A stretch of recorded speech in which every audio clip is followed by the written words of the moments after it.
welcome back to the Dominican Route, and today we'll be talking about poverty in the Dominican Republic. Stay tuned.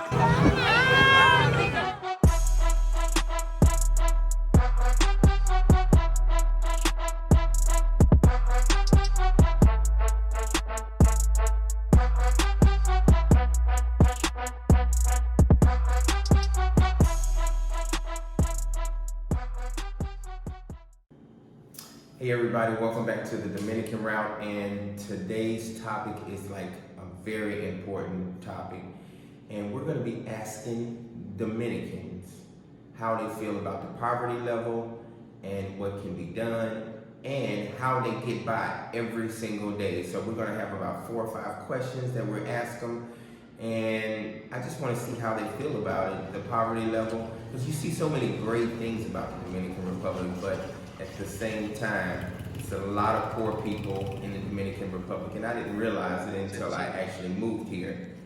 But they seem so happy, and you know, you don't see a whole bunch of depression. So I just want to kind of dig into the minds of Dominicans and see how they feel about certain things like the government assistance, if they have any government assistance at all, and how they get by, and homeless people. I'm going to be asking about homeless people. I don't see too many homeless people here in the Dominican Republic, but I just want to know certain things. So this is going to be a very exciting topic, and it's dear to my heart because I really care for people in the community and just the less fortunate. So let's see if they're sad and depressed, or I don't know, but let's just see what's going on in their mind. But because they seem so happy to me, so stay tuned. Peace. Hey everybody, welcome back to the Dominican Route, and we have 3 special guests with us today. All of them are part of the Dominican Route, and of course you're going to see them doing a lot of things for the community. Today is we're going to be talking about Ask a Dominican. We did the first episode with Melvin, Ask a Dominican, but now we're going to get more into detail about the community.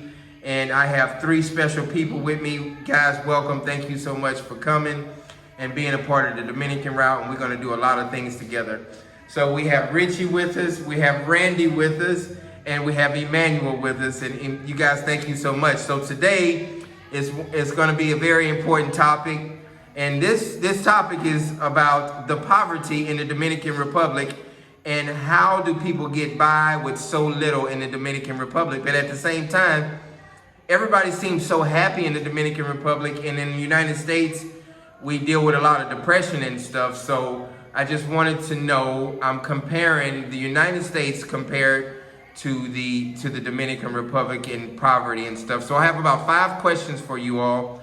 And then after the 5 questions, if you guys want to talk about anything else, we're just going to have a lot of fun. And I just want to ask a Dominican certain things. So thank you guys so much. So the first question we have today is, why does the Dominican Republic have so many poor people in the Dominican Republic? We want to start with you first, Richie. Go ahead. Yeah, so thank you so much for the introduction.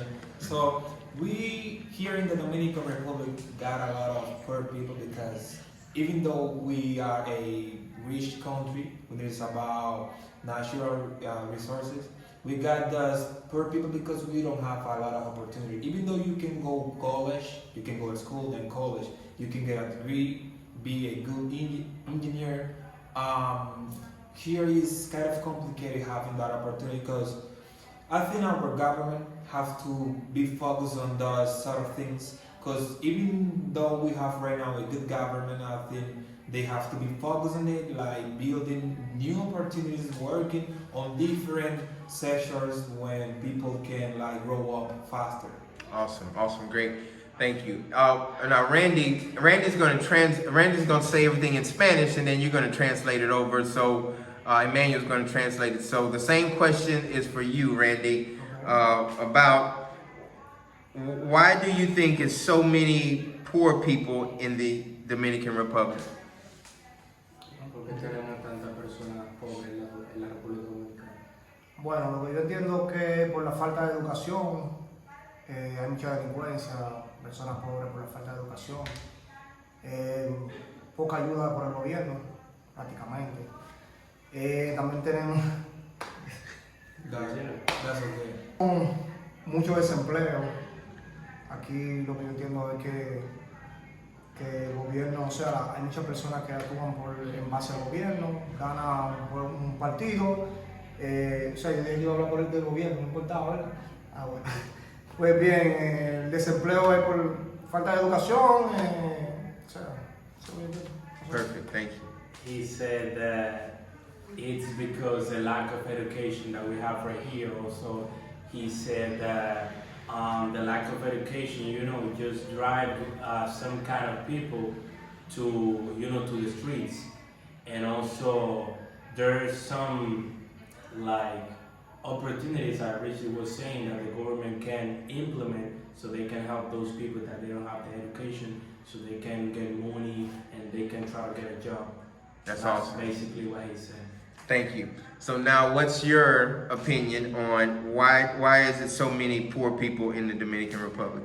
According to what they say, I'm okay with it, but also I think that most of Dominicans are more focused on the daily basis, what they can do every single day. They don't really focus on what can I build now that can help me in the future. So Like education, they don't have time for education. yeah, and many people, they just don't fit when they are in the school, and they just get a job that can pay them money. What age? I didn't mean to cut you off, but what age do you see a lot of people dropping out of school and starting? 16, 17, 18, and most, the higher amount of people that they quit school is when they're gonna go to the university, when they're going to college. They just don't go to college because they don't want to study more. They think that they will lose time, that they just want money now, and they just get a job, normal job, because here for you to get a job, you just need to have your curriculum. You just need to get them. They can see that you already passed school, you got your degree, and they give you a job. Are you talking about your high school diploma? Yeah. Okay, yeah, the high school diploma. So, is it a what's the percentage that graduates from high school in the Dominican Republic? You think is it 50%, 70%, 80%? I'm not sure because I don't really have the statistics to be accurate, but it can be maybe 50, maybe 60. But it's not 80, 90, 100%. No. Okay, no, it's not that. Okay. And that amount of people that they just graduate from school, they maybe did because someone just give them all the information on the exam. They don't really know too much about it, and when they go to university and they got a subject and they don't know how to handle it, they just quit. Yeah, because they wasn't really educated in high school the way they wasn't ready for it. And that's the thing, they got that poor mindset. They just want to work from Monday to Friday, and on Saturday or on Sunday they just want to party. They just want to spend the money on, let's say, drinks, girls, parties, having a good time, going to the beach. and then just go back to work from Monday to Friday. That's the thing. And it's a repetition. They just It's start a over. circle. It's a circle, yeah. Okay, thank you so much. Okay, number 2. Okay, let me ask you this. I'm gonna jump this. What do you do for a living, Richie? Right now, I'm working for a company from the United States. I'm working as an agent for a call center. I'm a representative. Okay, talk a little louder. What type of job do you do? It is everything about telecommunication, about mobile hotspot and data. And what's the name of it? Of the company? Uh-huh. I don't know. Is that right? I can't say that. Okay, yeah, you don't have to say the name of the company, but it's a mobile hotspot company, and it's a telecommunication center here. Is it in San Cristobal or is it in Santo Domingo? So right now the company is located in Santo Domingo, but I'm working from home. Oh, okay. So you work. out and chatting with us customers. Okay, appreciate it. Thank you. All right, Randy, what do you do for a living? ¿Qué es lo que tú trabajas? Me dedico a la peluquería, o sea, yo soy barbero. Ese es mi trabajo. What did he say? He's dedicated to the hairstylist. He's a barber. Yeah, so he cuts. I knew what he does, but he cuts my hair. He's one of the best barbers in the Dominican Republic. Tell him what I said. Que tú eres uno de los mejores barberos del mundo. Thank you. So y'all see me. So, He's my barber. he's your barber also. Y'all see how I look. I look really good. That's because of Randy. That's because of him right there. Yeah, we all go to Randy Barbershop. Oh, Richie, really? me, Everybody. You either. Yes. You. Oh yeah. Does he cut his own hair? I don't know. ¿Tú te acuerdas tú mismo? Yeah. Oh man, that's good. Nice. Yeah, I would mess my head up so bad. Okay. What do you do for a living, Emmanuel? I'm an agent in a call center too, like Richie. Okay, I'm a tech support specialist. A tech support specialist. Yeah, I Okay. deal with any kind of product, like technical products like televisions, phones, refrigerators, that they got, AI, so I deal with. And it looks like I've talked to a lot of people, and I also talked to you all also. But I know the money varies with Randy because he's a barber. Some days he makes more money, whatever. But I don't want you guys to say the exact amount, and you don't have to. But the average person every day makes about how many pesos? You don't have to say exactly what you make, but how many pesos a day? Or you can say an hour per hour. What does call centers usually pay per hour for actual pay every day, an hour? We as an agent, we are earning around 175 pesos per hour, but most of the people here are earning like 60 pesos per hour. 60 pesos to 100 and I'm sorry, you said Yes, what? 60 pesos per hour. He's not talking about call center right now. In call centers right here, the average in most of them, I can say about the 90%, it's from $3 to $4 an hour. That's American dollars, yeah. Okay, Yeah, American dollars, which is 170 pesos, maybe 200 pesos, Dominican pesos. Right. But normal jobs are paying 60 pesos per hour. So that's which is even $1 less. And some cents. So call centers pay more. Yeah, they uh-huh. pay more. Yeah. Because you can speak English And Spanish. and Spanish also, so you're bilingual. And it's like that in the United States, but of course in the United States you get paid much more. I think some call centers $25 an hour. It's literally the same thing, when you got a call center right here in Latin America, I'm not talking about Dominican Republic, I'm talking about the average. Yes. With the money that you can pay for a normal agent on the States, you can pay 4 or 5 right here. For people. Yeah, Yes. for With people. True.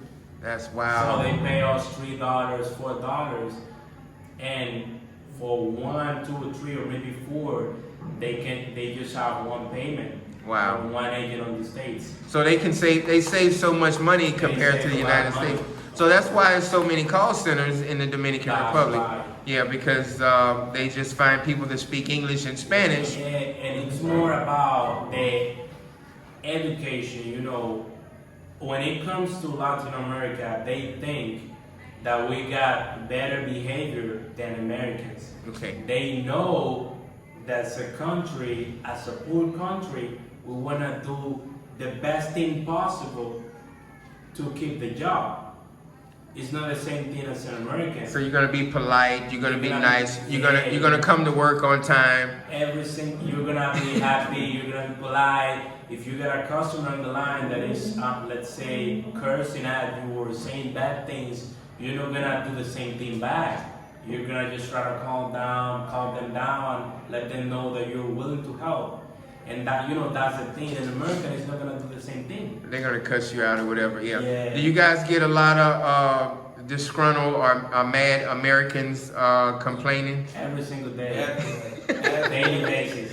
What do they say to you? They probably say they want to talk to your supervisor, man. Most of the time they know, because they even say it on the phone. They say, I'm not mad at you, but I'm mad of the company you're literally representing the company. Right. So they get mad. Uh-huh. They That's curse at you, and They do everything, and you gotta understand, because if that happens to you, you're gonna be the same way. Exactly. Yeah. If something happens to me that, for example, I bought a product and it's not working as it's supposed to, I'm gonna be mad. But do you think Americans are more crazier and meaner like that, or does Dominicans do the same thing as far as what's the word I want to use? Do they get really mad like Americans do? No, No. never. I don't think so. We used to do our own optional solution for our problems before to call customer service. Yeah, Gotcha. that's it. And That's the also thing. we used to like be sure about the issue, what it is, like before to call customer service. We used to be sure about it, then call them and let them know about the problem we are having with our services. Okay, That's yeah. not the same when United someone States. else from the United States calls. They want things right now, and they want. are Okay. looking The for thing solutions. is, we're more based on what we can do and know what other people can do for us. Like, you know, as a poor country, again, we receive a lot of things that are like second place thing, like someone else used it before and then they just give it to you because you don't have it. So you don't call a company asking for help because you receive something that you know maybe it's out of warranty. You're not gonna call to receive Right. help. So you guys look for your own solutions and Yeah. try to fix the problem before you make Before the call, or go to the store, or go whatever, Yeah. or before you call and curse everybody out on the phone. Yeah. Okay, all right. Next question. In the United States, we have government assistance. In the Dominican Republic, do they have government assistance like food stamps, housing assistance, taking care of the children as far as buying diapers and WIC and milk and things like that? Do they have those type of programs in the Dominican Republic? Let's start off with Randy first. Ask him, do they have that type of, Yes. does he see that? Que si aquí en la República Dominicana tenemos proyectos, o sea, si el gobierno hace esfuerzo para las personas, por ejemplo, que no pueden pagar su casa, que tienen niños pequeños, si el gobierno tiene procesos para ayudar a esas personas así, que no tienen cómo pagar su renta, Free tienen niños food. pequeños, no tienen que comer, cosas así. No. No, he said no. But like for hurricanes, let's ask him about like hurricanes. Like, when they have a bad hurricane here, does the government drop off food or water or anything? Does that ever happen? Cuando tenemos situaciones como desastres naturales, huracanes, cosas así, si el gobierno ayuda a las personas que sufren cuando pasan huracanes y cosas así. Desde mi punto de vista no, porque dime, o sea, yo simplemente veo que el gobierno ayuda por cariño, o sea, ayuda a su gente, el gobierno de aquí, lo que yo entiendo. Yeah. What do you think? He's saying that he haven't seen anything like that right here. He says that the government just helps people that are on their side, Okay, like so that they kind of like friends. and you they know. look out for each other. Yeah. Okay. It's like that in the United States too. So. Yeah, so it's similar. So, all right, I'm gonna go to you, Richie. That you know what the question is, right? I'll ask you again. Do they have any type of housing assistance, any government programs, food stamps, or anything to help the children and babies? Well, there are a lot. So, and also here we have this thing we used to call la canasta familiar. There you're gonna have some rice, some meat, some eggs. Also, you can find some milk there, and that's it. And that's in one bag. One bag. And they put it in a bag. And where do you pick it up from? Do they drop it off at your house, or do you go pick it up somewhere?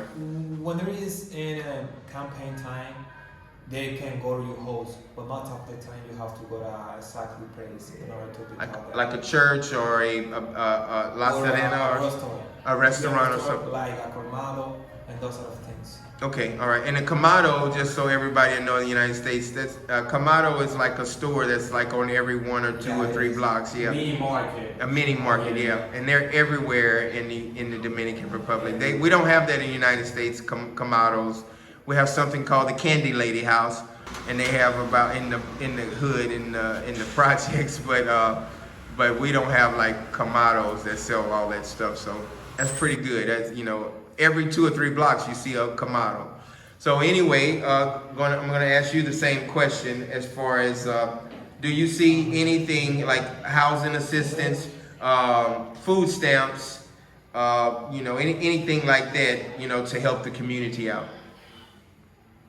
Yes, but it's very, very, very, very little. It's like for just a kind of place, for example, it needs to be something really important. For example, I remember once there's a river, I don't know if the name is the Osama, that there were people living around the river, and there was a time that came a hurricane, it was flooded and everything, so they take those people, they build houses, and they put those people there, but then most of them sell their houses, Okay. and they came back to the river. Okay. So there's some kind of projects, but it's, for very, very little portion of the People. population, Gotcha. I would like to add some information related with that, because you're asking about the government, but there are many rich people used to give food and houses when people need them.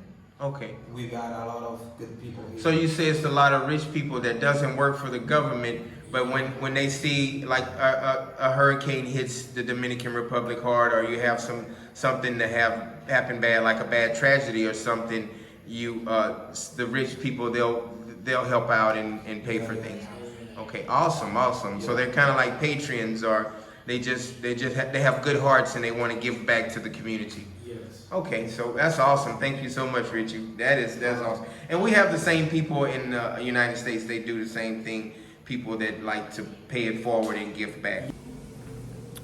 Hey everybody, thank y'all so much for watching that video. That was part 1 of the poverty level in the Dominican Republic. I had a wonderful time interviewing those guys. They are some awesome guys. The next one, part 2, we'll be talking about transportation, how they get around in the Dominican Republic, and number 2, we'll be talking about food, what type of food they eat, being on a budget at all times, what type of food they eat. So tune in for part 2 of poverty in the Dominican Republic. God bless. Thank y'all so much for being a part of this channel. Tell people about it. Tell them to hit that subscribe button, hit that like button, and hit that notification button. God bless. Make peace be still. Peace. Gracias por ver el video, no olvides suscribirte. You hit the like button. Don't forget to hit the notification bell, and if you have any other question, don't forget to leave it on the comment section. Perfect. Good job, guys.